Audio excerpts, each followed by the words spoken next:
Então, o nosso texto básico é sobre o tema Aprendendo a Orar com Jesus. No no canal Preciosidades Bíblicas, nós colocamos um outro título, Em Secreto, porque é isso que resume o que falamos na semana passada e o que queremos falar hoje, que não falamos na semana passada. Nós vimos inicialmente que nós temos aqui dois temas, aparentemente bem distintos, bem diferentes um do outro, mas que estão intimamente ligados e relacionados. O primeiro, nós vimos, é sobre a prática de obras de justiça, que, traduzido em outras palavras, fala em boas obras. É o que normalmente se chama de boas obras. O segundo tema é a prática da oração. Quanto ao primeiro, nós já vimos, perguntamos como devemos praticar obras de justiça, ou seja, como devemos praticar boas obras. Eu usei obras de justiça porque a versão da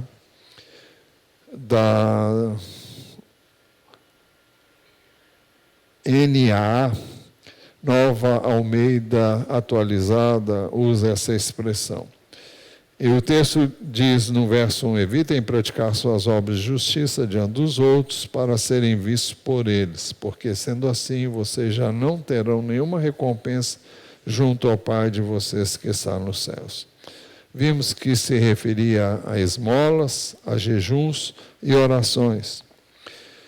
Vimos que Jesus falou bem claramente e dirigindo-se especialmente aos fariseus, aos escribas, combatendo o que era muito destacado neles, que era a ostentação de uma religiosidade que estava longe de ser espiritual. E Jesus mostrou que isso era hipocrisia e que nem tudo que é religioso é verdadeiro, nem tudo que é religioso é espiritual, e muito do que eles faziam não passava de um teatro, de uma imitação de algo que não era verdadeiro neles. Então, Jesus mostrou o erro dessa atitude. O ato religioso tem valor quando praticado com o objetivo certo e quando é resultado de um coração que realmente é sincero diante de Deus com relação ao que está fazendo. Jesus mostrou que o reino de Deus que Jesus veio inaugurar, onde ele é rei, oferece recompensa do Pai e não dos homens. Então, ninguém deve buscar o aplauso de ninguém, a aprovação de ninguém. Você deve buscar a aprovação de Deus. Isso não deve ser também para ganhar algo de Deus, mas deve ser como resultado do que Deus já fez na sua e na minha vida. É muito diferente nós fazermos alguma coisa porque conhecemos a Deus, amamos a Deus, e porque o amamos nós vamos agir assim. Porque obedecemos a palavra, porque buscamos agradar a Deus, porque Ele já nos agradou, porque Ele já nos encontrou, porque Ele nos amou e nos perdoou, nos purificou. Então nós temos motivos de sobra para buscar agradar a Deus, porque Ele nos deu tanto, Ele nos amou tanto. Então, nada que façamos para Ele vai ser algo custoso, vai ser algo difícil, até porque a gente, quando faz algo realmente de verdade, não somos nós, mas é Ele em nós. Isso faz toda a diferença. Isso é gratificante, isso é edificante. Fazendo a mesma pergunta, como devemos praticar obras de justiça? Segundo, não dê para que os outros vejam e elogiem você. Quando, pois, você der esmola, não fique tocando trombeta nas sinagogas e nas ruas, como fazem os hipócritas, para serem elogiados pelos outros. Em verdade, lhes digo que eles já receberam a sua recompensa. Jesus usa uma figura de linguagem aqui que é tocar trombeta. Na realidade, ninguém tocava trombeta nenhuma, mas a atitude deles era como se eles estivessem anunciando: olha, eu estou chegando, olha para mim, eu estou fazendo isso, olha, eu estou dando essa oferta, olha, eu sou o cara, viu? Porque eu estou fazendo isso, estou fazendo aquilo. Me aplaudam. Então,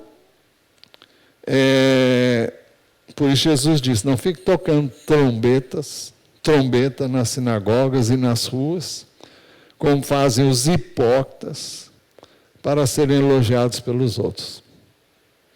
Então, isso é algo que não tem espaço em nós e não deve ter espaço em nós. A nossa motivação tem que ser outra. A nossa motivação repito, é agradar a Deus e não ser elogiado pelas pessoas. As pessoas nem sempre vão nos aplaudir, nem sempre vão nos estar concordes com o que fazemos, nem com a maneira como fazemos. Cada um tem que dar conta de sua vida a Deus. E a Bíblia diz que cada um de nós comparecerá diante do tribunal de Cristo. Que tribunal é esse? Para prestar contas daquilo que Ele nos deu para fazer. Do nível de revelação e de entendimento que eu e você temos. E então, cada um recebe na proporção do que pode receber. Cada um recebe na proporção daquilo que busca receber. E do entendimento que Deus permite que cada um de nós tenha. Assim como a fé que cada um tem é proporcional ao dom que Deus concedeu a cada um. Então,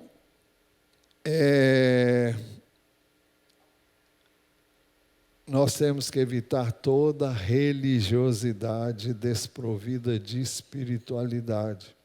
E nós não temos que buscar aquilo que muitas vezes o ser humano busca ser aprovado pelas pessoas. É impossível ser aprovado pelas pessoas e ser aprovado por Deus.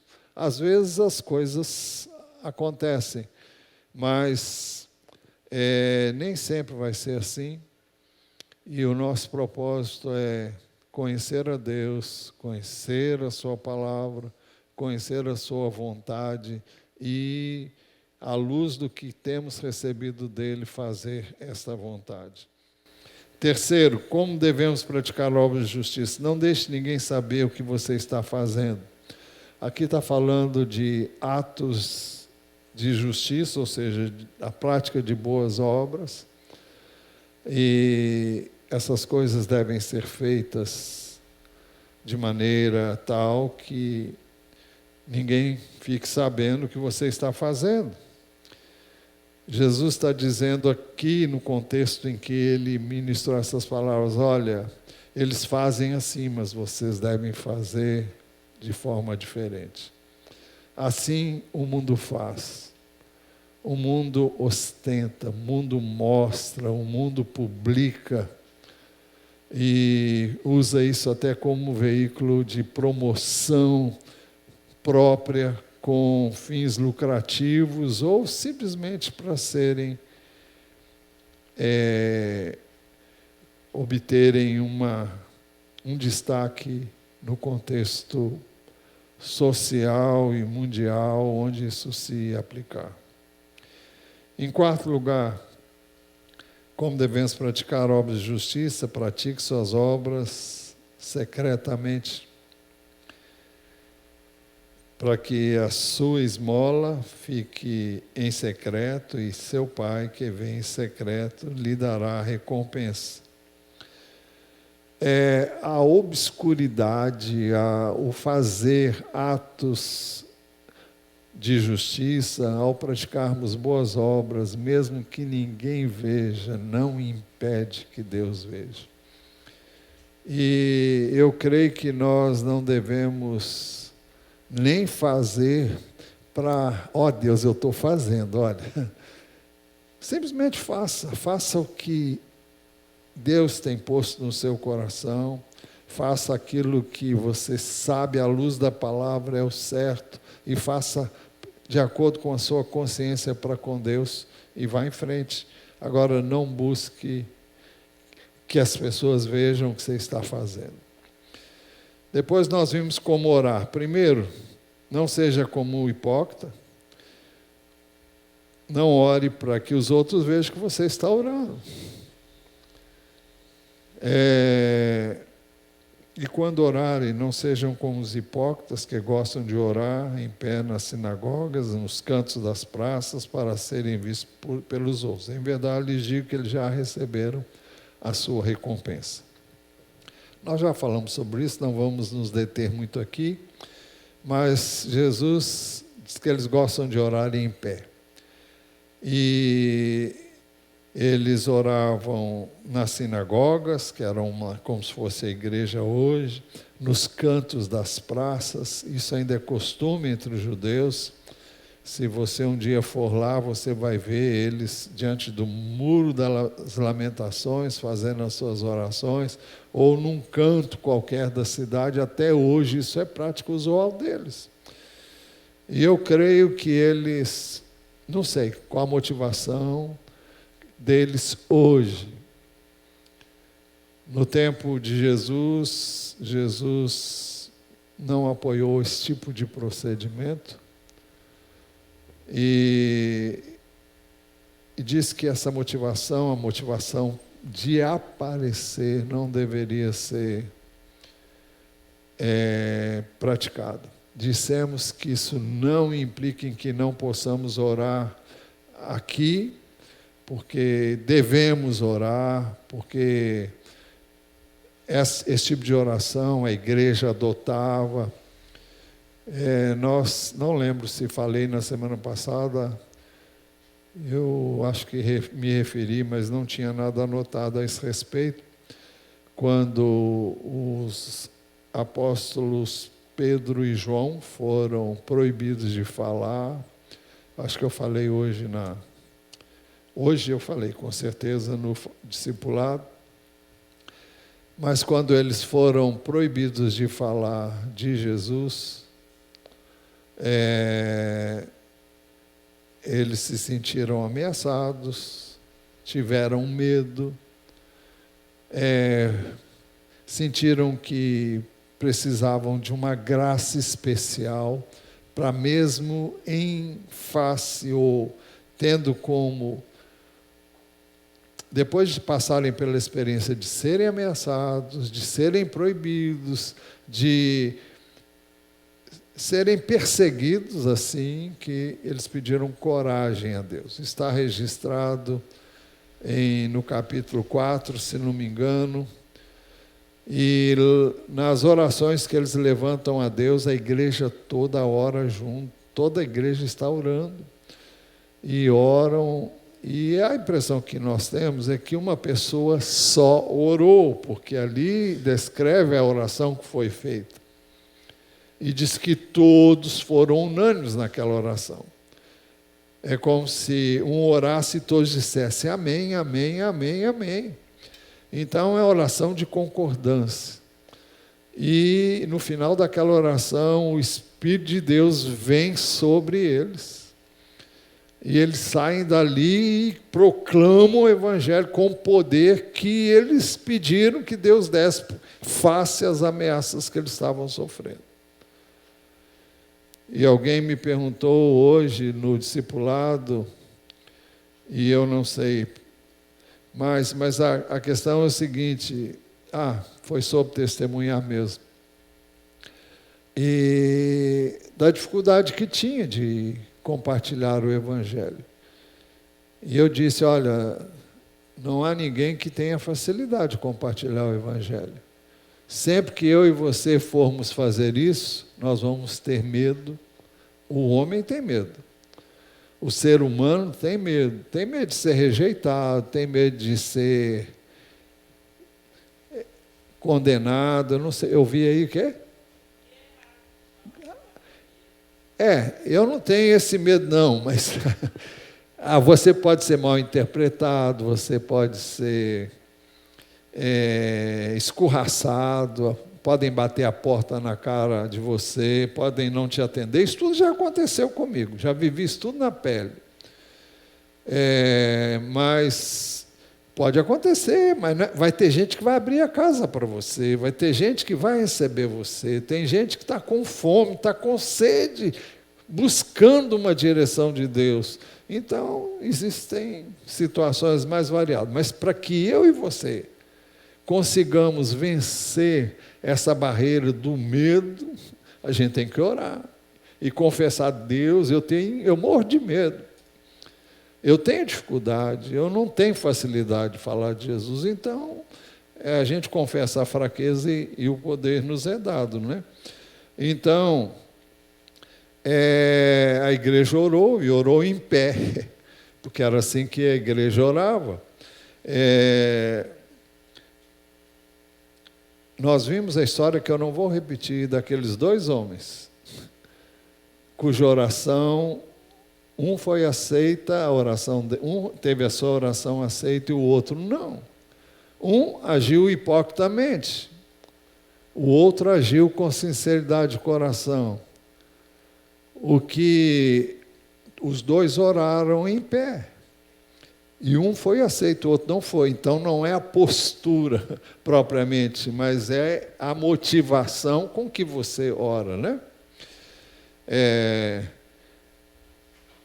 Quando eu oro aqui, eu procuro orar com sinceridade, porque senão Deus não vai ouvir minha oração. Por quê? Eu não tenho que orar para agradar vocês, eu tenho que orar em função de uma necessidade que estamos vivendo e talvez a minha própria necessidade, que eu expresso tantas vezes para vocês.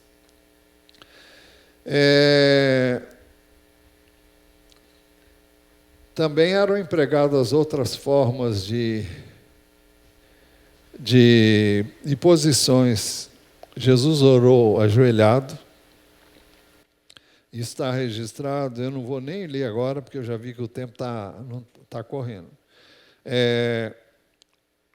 Lucas 22, versículo 41. Ele, por sua vez, se afastou um pouco e de joelhos orava.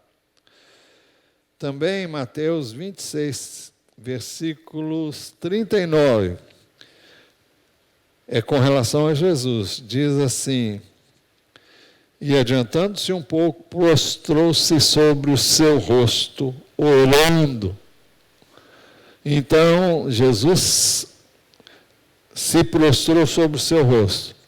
É uma forma muito comum hoje entre os muçulmanos, é aquela forma que você vê, eles se ajoelham e se prostram assim. Assim é que Jesus fazia. Não porque ele era muçulmano, porque não tinha nada a ver com isso, mas porque era uma atitude de humilhação diante de Deus. E é uma atitude de adoração. Essa atitude por si só não representa nada se ela não for resultado de um coração quebrantado, contrito. Moisés, quando se viu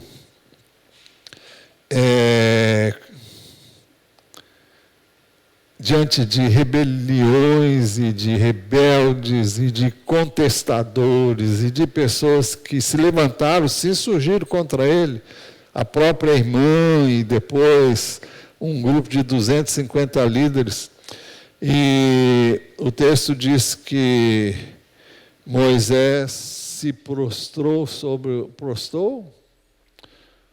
o seu rosto, e ele fez isso mais de uma vez, em várias ocasiões, quando ele viveu essas situações. posição de adoração, de quebrantamento diante de Deus. Então, cada um ore como sentir que deve, desde que seja de coração, né? E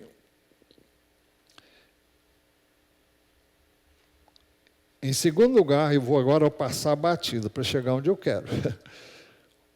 Ore em lugar que as pessoas não vejam que você está orando. Jesus disse: ao orar, entre no seu quarto e fechada a porta, ore ao seu Pai que vem em secreto.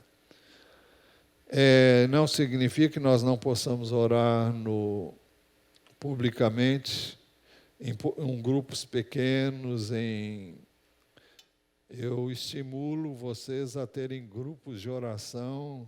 Quisera que toda a igreja tivesse muitos grupos de oração. E quanto mais, melhor, né? Mas Jesus recomendou que há um momento que você precisa você precisa se dirigir a um quarto, fechar a porta e ficar só com você e Ele. E esse talvez seja o melhor momento para você abrir o seu coração, chorar, louvar, ou tudo que você sentir, e ninguém precisa ficar sabendo. Às vezes é impossível você trancar a porta sem que as pessoas saibam que você vai fazer isso para orar, mas ninguém precisa saber o que você está orando. Nós vivemos, às vezes, em ambientes em que você não pode nem falar muito alto, e eu gosto de orar alto. É a única maneira de eu ficar mais concentrado. Mas hoje você não pode fazer isso, porque senão todo mundo que está na casa vai ouvir, senão o vizinho vai ouvir. Eu não sei se você tem um lugar, mas quem tem, sinta-se privilegiado. Hoje é um lugar difícil de encontrar, mas cada um sabe como encontrar esse lugar, né? E o horário. Em terceiro, busque ser ouvido somente pelo Pai e ter dele a recompensa. E seu Pai que vem em secreto lhe dará a recompensa. Em último, vimos que é para não usar de vãs repetições. Nós falamos que não significa que você não pode orar todo dia. Eu estou conclamando a igreja a orar às 12 e às 18 horas. Já há muito tempo que estamos pedindo isso. Há um pedido especial. Nós mandamos os momentos de oração de manhã e à tarde, isso para os cultos. Mas mandamos um terceiro pedido que contém pedidos para você orar com a sua família ou sozinho, como for possível, às 12 e às 18 horas, para orarmos pelos mesmos motivos que foram ali colocados. Bem,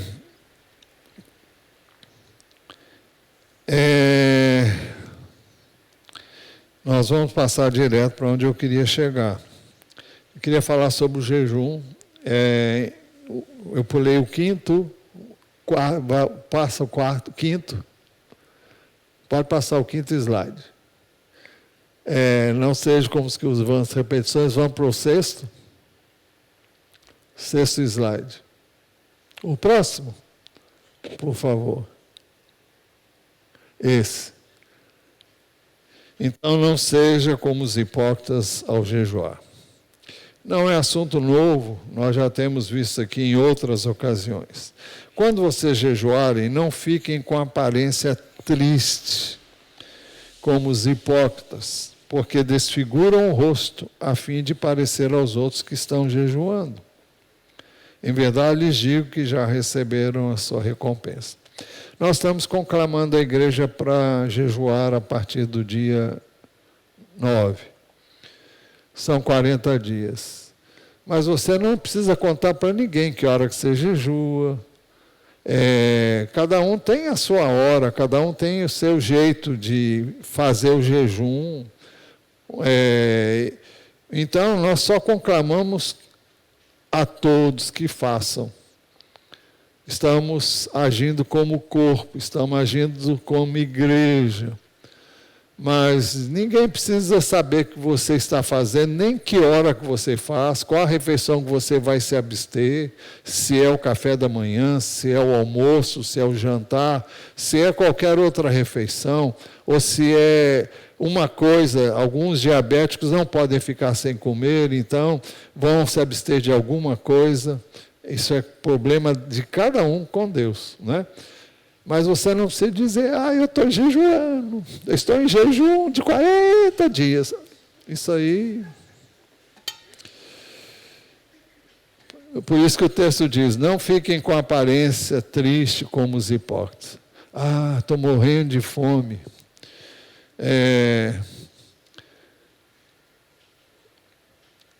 O que fazem os hipócritas? O texto diz, porque desfiguram o rosto a fim de parecer aos outros que estão jejuando.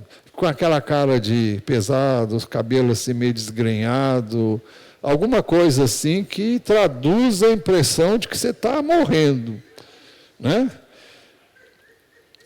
E o que essas pessoas desejam? Desejam que as outras pessoas notem que elas são espirituais. Não tem nada de espiritual, isso é hipocrisia. Então, jejuar, Jesus disse que eu e você devíamos jejuar. Quando ele não estivesse mais ali, os seus discípulos iriam jejuar. Mas você não tem que ostentar isso e nem ficar proclamando que está fazendo isso. Eu nunca perguntei aqui, levantem-se os que estão jejuando. Nunca fiz e nem...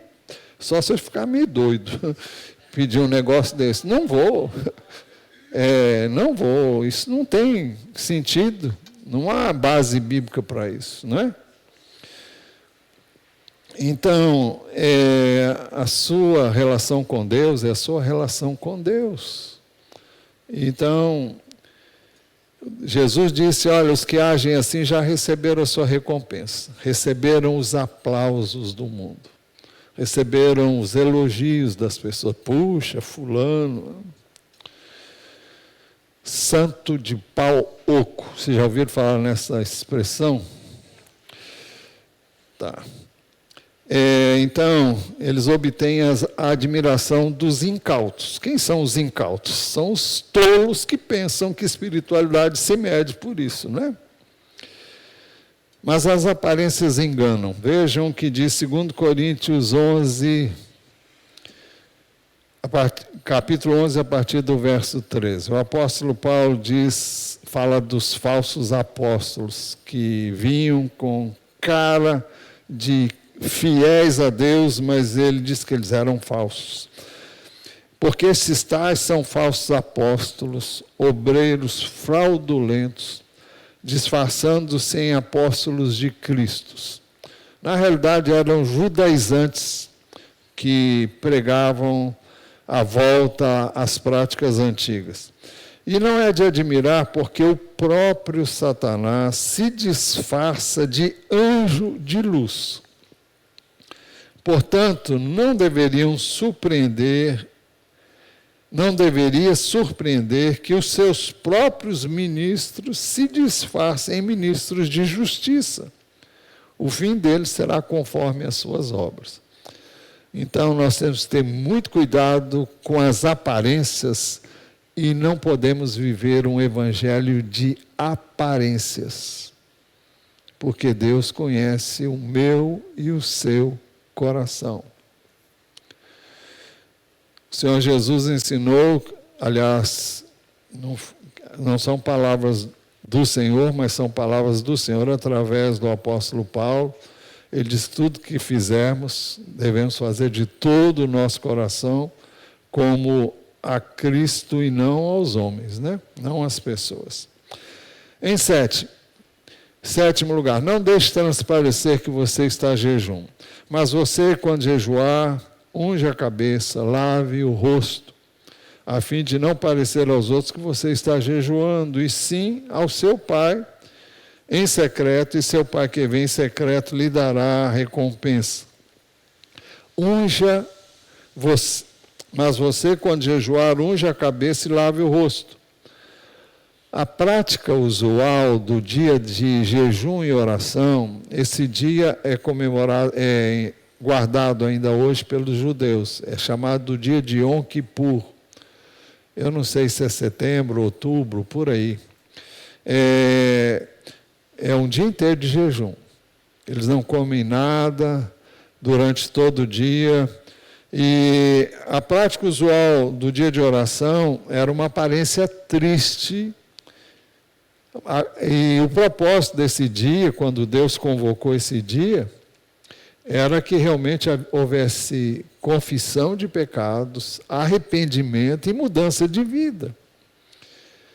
Mas o capítulo de 58 é para denunciar a hipocrisia do povo.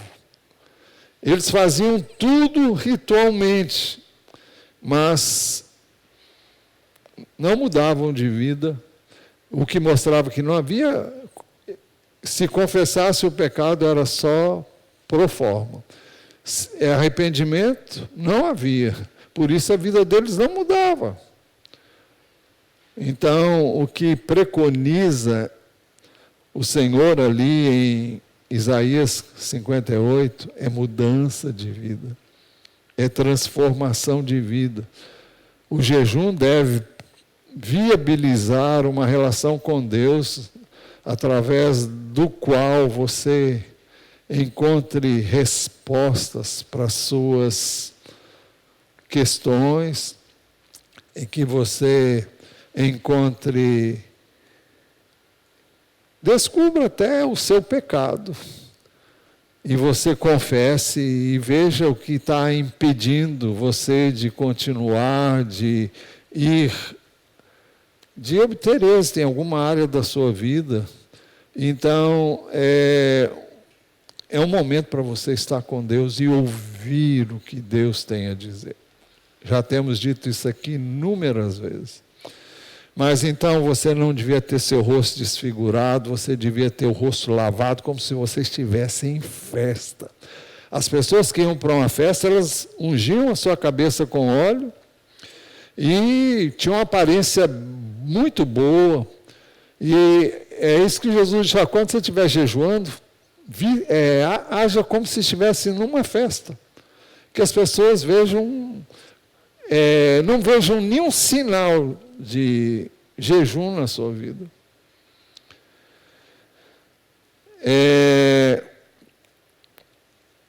Então, o que Jesus condena aqui é a ostentação, é a aparência de espiritualidade que não havia. Davi, quando confessou o seu pecado, ele foi confrontado por Deus, usou o profeta Natã para falar com ele, e quando confrontado ele disse: pequei contra o Senhor. E depois ele escreveu o Salmo 51, e não foi o único salmo que ele escreveu com relação à confissão de pecados. O 32 também é um salmo de confissão de pecados. O salmo, acho que é 39, também é uma confissão de pecados. Mas no 51, ele descreve toda a sua tristeza pelo pecado, ele confessa o seu pecado. E depois, no verso 17, ele diz assim: sacrifício agradável a Deus é um espírito quebrantado. Coração contrito, quebrantado e contrito, não desprezarás, ó Deus. Coração quebrantado e contrito, Deus não despreza. Então, ele não estava só confessando formalmente, eles tinham um coração quebrantado, um coração contrito, e é isso que Deus aceita. Isaías 57:15 diz assim: porque assim diz o alto, sublime, que habita a eternidade, cujo nome é santo. Habito no alto e sublime. Assim diz o alto o sublime, que habita a eternidade, cujo nome é santo. Habito no alto e santo lugar, mas habito também com contrito e abatido de espírito, para vivificar o espírito dos abatidos e vivificar o coração dos contritos. Se eu e você nos sentirmos abatidos, aflitos, quebrantados, tristes, e nos aproximarmos assim de Deus, Ele tem prazer em nos acolher e nos aceitar. Agora, Ele não aceita aquilo que é falso, aquilo que é da boca para fora. Mas o coração contrito, quebrantado, Ele vai ouvir, Ele vai atentar.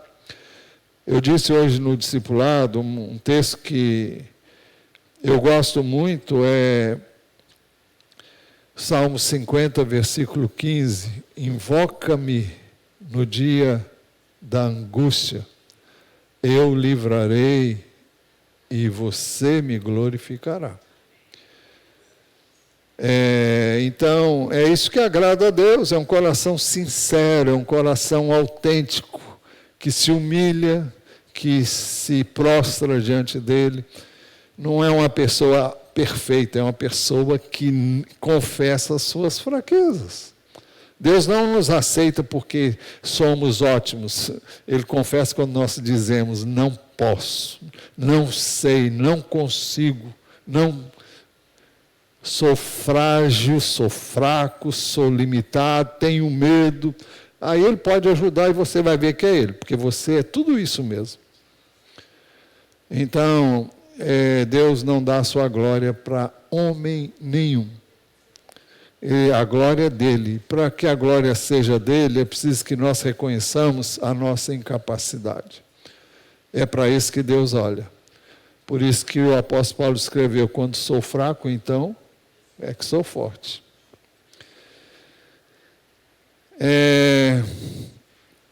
E aí eu concluo. Todos os textos que vimos na semana passada e hoje falam de fazer tudo em secreto. Para que o único que pode ver todas as coisas veja você em secreto e recompense você. Então, o texto enfatiza, dê a sua esmola em secreto, dê a sua oferta em secreto. Você vai dizer, como é que eu vou dar em secreto se eu trago aqui? Ninguém sabe o quanto que você dá, você pode dar 1 centavo ou quanto quiser dar. E o fato de vir aqui na frente não vai dizer nada do que você está fazendo. Não mostra o seu coração, não mostra a motivação, e só Deus conhece o seu coração. Então, o que vale não é o ato, é o que Deus vê. Então, isso é só entre você e Deus. Depois o texto, vimos, ore a seu Pai do céu em secreto. Ore ao seu Pai que está em secreto, seu Pai que vem em secreto dará recompensa. O primeiro texto que eu pulei, já vi, e seu Pai que vem em secreto dará recompensa, é com relação à esmola. No terceiro caso é jejum em secreto. E a fim de não parecer aos outros que você está jejuando, e sim a seu Pai em secreto, e seu Pai que vem em secreto lhe dará a recompensa. Então, vale a pena refletir e perguntar a nós mesmos, o que fazemos? Fazemos para quem? Estou fazendo para alguém ver ou estou fazendo para Deus? Quem queremos que nos veja? As pessoas para recebermos dela o louvor, os aplausos, ou Deus que nos vê em secreto e nos dará aqui depois na eternidade a recompensa. Então, a pergunta é, quem você quer que veja o que você faz? E eu diria mais, quem você tem a consciência de que está vendo o que você faz. É isso que importa. é você saber que você não está fazendo nada para ninguém. E eu creio que a verdadeira atitude não é nem fazer para Deus ver, porque Ele conhece todas as coisas. É fazer porque você ama Ele. É fazer porque você tem prazer nele. É fazer porque Ele é o seu Deus. Ele é o seu Redentor. Ele é o seu Salvador. Ele é o seu Senhor. E você o ama. Só isso aí é a motivação principal para que eu e você façamos as coisas. Que Deus nos ajude a ter a visão certa da sua vontade para as nossas vidas.